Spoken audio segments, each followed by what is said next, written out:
Tanàna iray mitondra indray lalana efa nodiaviko ihany, toa tsy miova ny andro rehetra, fa misy zavatra tsy tany maso.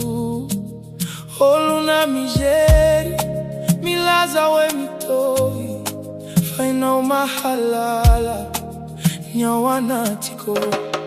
Tsy mitovy mihitsy eo anatrehanao, na dia mitovy aza ny fijery.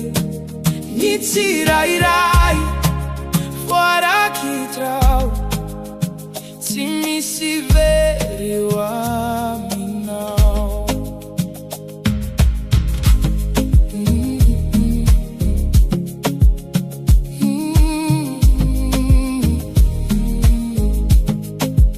Foko maro nanolotriray, fa samihafa ny entiny fo.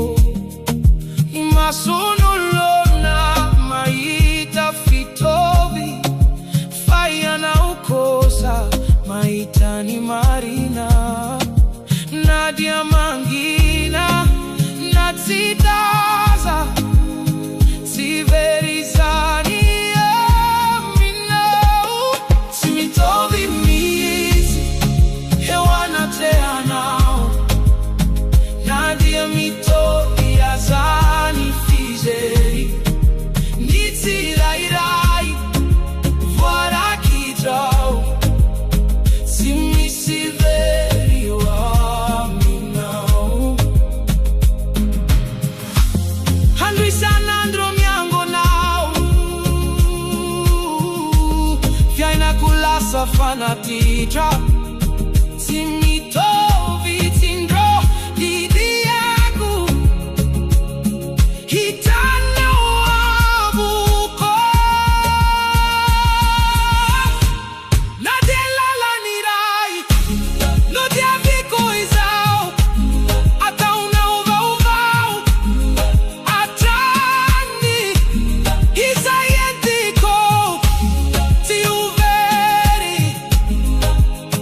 fa mitoetra aminao. Mitondra indray, oh no no no no no no no.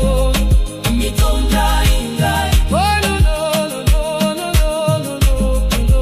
Mitondra indray, oh no no no no. Mitondra indray, oh. Mitondra indray toy ny mahazatra, fa tsy mitovy izany.